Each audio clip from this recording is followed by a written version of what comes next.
Anong ulam mo? Mm. Anong ulam mo? Egg.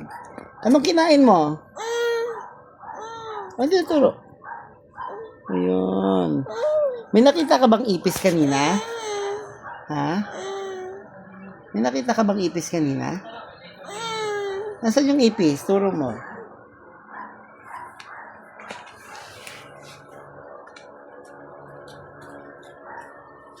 Nasaan? Naku! Ba't nandyan yung ipis? Ha? Takot ka ba? Takot ka? Ala! Tinapakan mo! Bakit mo tinapakan yung ipis? Watan. Pwede tayo mo yung ipis? Baby.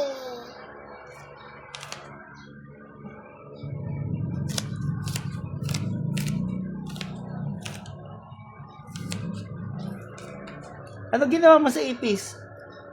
Ipis. Pinatay mo? Pati yun. Paano mo pinatay? Paano? Ganyan.